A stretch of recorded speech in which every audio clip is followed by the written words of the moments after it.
मानदाता तप करे, फल नहीं मिला। जब मानदाता को फल नहीं मिला तो मानदाता ने सोचा मैं तप करूं तो करूं क्या। देव ऋषि नारद का आगमन हुआ। देव ऋषि नारद ने कहा अगर तुम्हें तप करना और उसका फल चाहिए तो तुम काशी चले जाओ। मानदाता काशी गए, काशी में बैठकर तप करने लगे। केवल काशी में बैठकर उन्होंने तप करा तो कैसा करा, केवल एक बालू का शिवलिंग बना लेते थे और बालू का शिवलिंग बनाकर उसकी आराधना करते थे, उसकी पूजन करते थे। पूजन करते, गंगा का जल लाकर बालू के शिवलिंग पर डालते, उनको समर्पित करते। बस वो बालू के शिवलिंग की आराधना करते करते करते करते करते करते थोड़ा सा समय निकला। उनको नहीं मालूम कि एक शिवरात्रि निकल गई, दूसरी शिवरात्रि आई है। हर महीने शिवरात्रि आती है, प्रत्येक महीने शिवरात्रि पहुंचती है, प्रत्येक महीने आती है।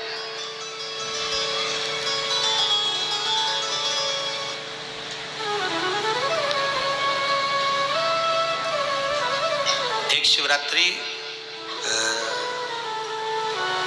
अपन पंजाब में थे, भटिंडा, तब पड़ी थी, जनवरी की पड़ी थी वो, जनवरी की। अब फरवरी की जो शिवरात्रि पड़ेगी वो अपन झारखंड में रहेंगे 5 तारीख से 9 तारीख के बीच में, तो बीच में शिवरात्रि पड़ेगी। इसलिए उस कथा का नाम पतालेश्वर शिव महापुराण की कथा रखी है।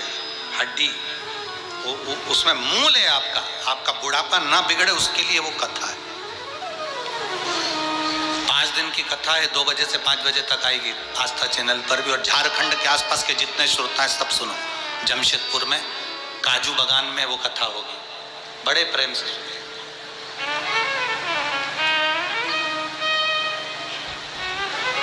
काजू बागान में तुम ये सोचकर मत आना कि काजू तोड़ के खा लेंगे।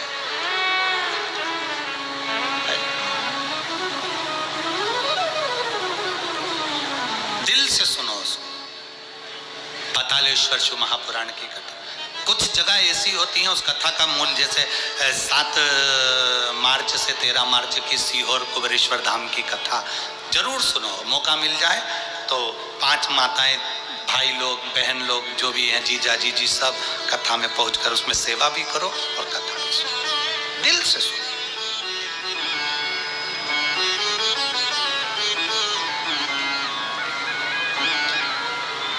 भगवान की भक्ति को धारण करिए।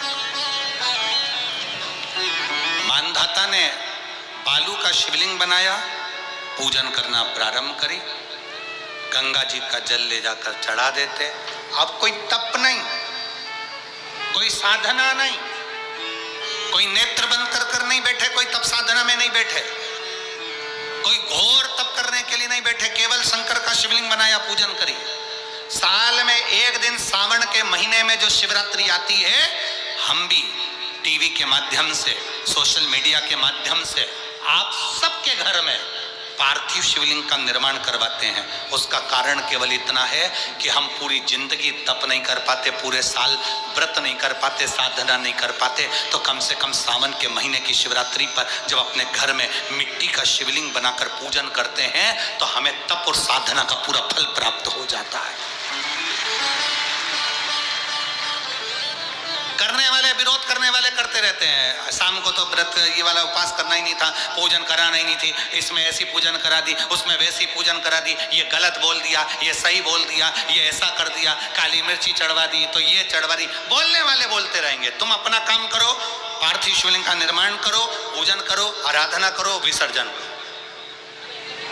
आग लगे बस्ती में, जम के बोलो जरा अपन रहो, बस क्या किसको रोइए, चादर तान के सो। अपने को मतलब नहीं कुछ भी, अपन को सोचो।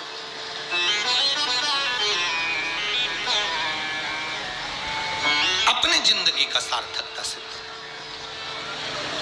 करा। मानधाता ने अब कोई तप नहीं करा, मानधाता ने अब कोई साधना नहीं करी, मानधाता ने अब कोई आराधना, बस एक काम करा, शिवलिंग का निर्माण, उसकी पूजन। आपसे भी निवेदन करते हैं, समय मिला करें, हफ्ते 2 हफ्ते में गमले के अंदर ऐसी मिट्टी को उठा लो शिवलिंग जैसी और जल चढ़ाकर पूजन करके वहीं विसर्जन कर दो। उसी गमले में, उसी मिट्टी को वहीं विसर्जन करो।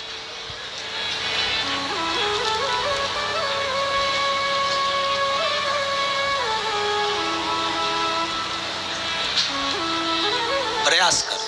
उसका फल मिलता है। शंकर भगवान प्रकट हो गए, कहा क्या चाहिए तुमको, मांगो। अब मानधाता ने मांगा कुछ नहीं। मानधाता ने कहा कि पहले तो मैंने जब तप करा, साधना करी, आराधना करी, तब तो मुझे आपका दर्शन नहीं हुआ, और अब आप मेरे सामने आ गए तो मैं मांगू, ये श्रेष्ठता कहाँ है? अब मैं मांगू, ये श्रेष्ठता कहाँ है? मुझे मांगना नहीं है। कुछ तो मांगो। नहीं, मानधाता ने कहा बस इतनी कृपा करना, प्राण छूटने का जब समय आए तो मेरा शिव सामने हो और मेरा ये आत्मा, मेरी जब मृत्यु हो तो ये आत्मा शिव में और कैलाश में विलीन हो जाए, बस ऐसी कृपा कर, और कुछ भी नहीं, और कुछ नहीं चाहिए, बस यही होना चाहिए। उसका जो फल है वो जीवन का एक आनंद सुख देने वाला हो। हमने कथा में कहा था शुरू में, माता क्या होती है? निर्माता। आप माता हो, आप निर्माता हो। अपने बच्चे के हाथ में एक लोटा जल लेकर मंदिर भेजने की जवाबदारी तुम्हारी है। अपने बच्चों के मुख से श्री शिवाय नमस्तुभ्यम निकलवाने की जवाबदारी तुम्हारी है, कोई दूसरा नहीं निकल। और बैसाख महीने की शिवरात्रि है, छोड़ना मती। ये कोरोना का वैक्सीन है, छूट नहीं जा। लाइन लगाना पड़े मंदिरों में, लगाओ।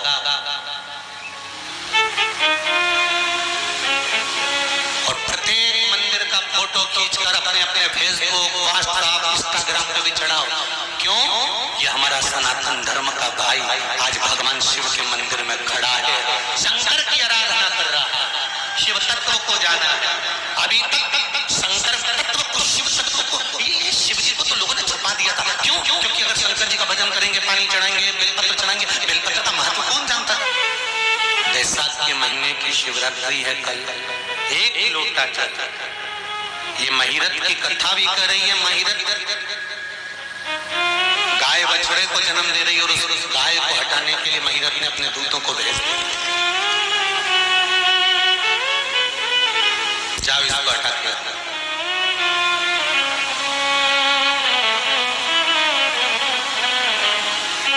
जाओ इसको हटाओ। द्वारपाल गए, राजा महिरत के कहने पर उस गाय और बछड़े को हटाया। प्रसव का वो बछड़ा आधा तो गाय के शरीर में ही था।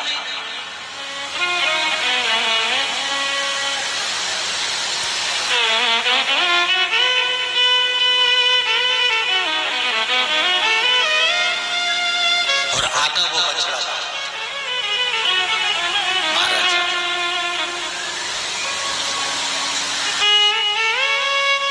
गाय को तो हटा दिया, कष्ट भोगती गाय एक साइड हो गई। राजा अपना रथ लेकर निकल गए। और कहां जा रहे थे? एक वेश्या के घर।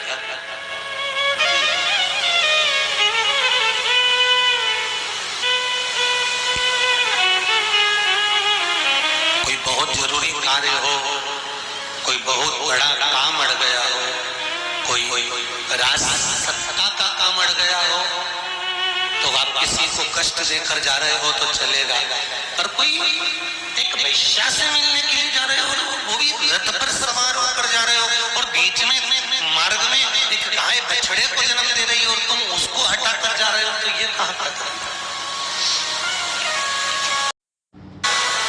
शिव महापुराण की कथा तो यहां तक कहती है, अगर एक बार कोई कथा सुनने बैठ गया ना, साधारण से साधारण, अगर गरीब से गरीब व्यक्ति भी अगर आगे आके बैठ गया है, और आप कितने बड़े भी धनपति हो, अगर वो बैठ गया तो फिर आप उसको नहीं हटाना चाहिए। बैठ गया ना एक बार कहीं आकर, तो उसको हटाने की जवाबदारी आपकी नहीं है। आप दूसरी जगह बैठ जाओ, जाकर खुद पीछे बैठ जाओ, पर किसी को उठाना नहीं। बैठ गया ना, बैठ ना तो क्रोध, ना चिड़चिड़, ना अपशब्द, ना ताना, ना गाना।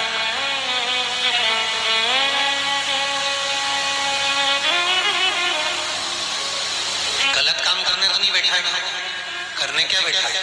अरे बोलो तो, कथा सुनने के लिए आगे बैठ जाओ, चाहे पीछे बैठ जाओ, चाहे नंग बैठ जाओ,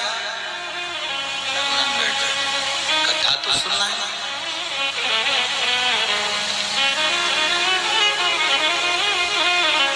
कैमरे की निगाह में भले मत आओ, उसकी निगाह में एक बार आ जाना, बस बहुत होता है। उसकी निगाह में अगर आ गए तो जिंदगी सवर जाएगी, नहीं तो जीवन बेकार है हमारा,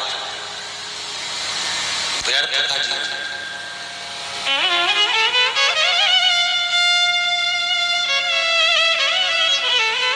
महिरत गया एक वेश्या, आज वेश्या श्रृंगार कर रही थी, राजा महिरत को देखा। राजन,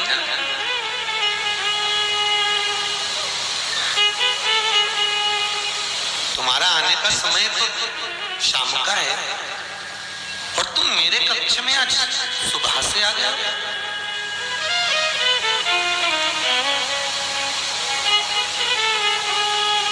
राजा महिरत ने कहा,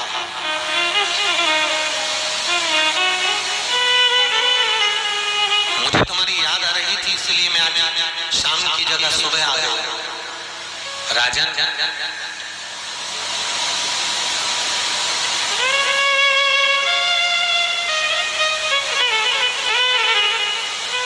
मैं एक साधारण सी वेश्या हूं, मेरे पास तो आपको समय पर आना चाहिए। केवल एक दरवाजा परमात्मा का ऐसा होता है, वैश्या कह रही है, जिसके दरवाजे पर कभी भी जाया जा सकता है। और वैश्या के यहाँ समय पर आना चाहिए, और तुम मेरे यहाँ रात की जगह शाम की जगह सुबह आ गया। राजा महिरत ने पूछा, तो उसमें क्या दिक्कत है? उसमें तकलीफ क्या है? स्कंद पुराण का ये बड़ा सुंदर संवाद, वैसा महत्तम। हेलो फ्रेंड्स, उसमें दिक्कत क्या है? वैश्या ने कहा, सुनो राजा महिरत,